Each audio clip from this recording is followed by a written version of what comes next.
যে সড়কে আন্দোলন করে স্বৈর সরকার মুক্ত করেছে দুর্বার শিক্ষার্থীরা, তারাই সেই সড়ক পরিষ্কারে স্বেচ্ছায় করছে কাজ। এ যেন পরিচ্ছন্ন বাংলাদেশ গড়ার দৃষ্টান্ত।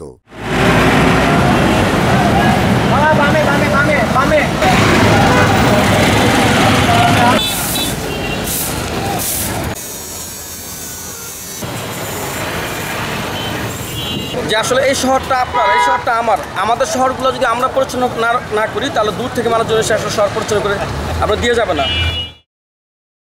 কেউ বা ঝাড়ু হাতে করছে সাফ আবর্জনা, কেউ বা লাঠি হাতে নিয়ন্ত্রণে সড়ক শৃঙ্খলা।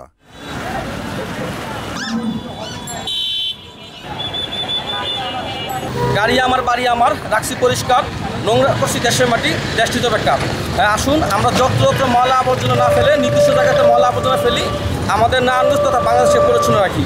2016 সাল থেকে বিডি ক্লিন তারুণ্য আমরা চর্চা করে যাচ্ছি আমাদের দেশটাকে পরিচ্ছন্ন রাখতে। তো বর্তমানে আমরা নারায়ণগঞ্জের চাষাড়া থেকে জেলা পরিষদ, চাষাড়া থেকে কলেজ রোড, চাষাড়া থেকে আপনার কানপুর হসপিটাল, চাষাড়া থেকে 2 নম্বর রেলগেট, এই 4টা সাইডে আমরা আমাদের প্রায় 8টি টিম আমরা সংযুক্ত করেছি। আমাদের সাথে যুক্ত হয়েছে সাধারণ ছাত্রছাত্রী। আমরা সকলে কাঁধে কাঁধ মিলে আমরা শহরের বিভিন্ন প্রান্তের যে নোংরা আছে আমরা সেইগুলো আমরা পরিচ্ছন্ন করার চর্চা করে যাচ্ছি। তো আপনাদের সকলের প্রতি অনুরোধ থাকবো, আপনাদের আশেপাশে যেখানে যে ময়লা আবর্জনা থাকবে সেগুলো অবশ্যই নিজের উদ্যোগে পরিচ্ছন্ন করে নেবেন।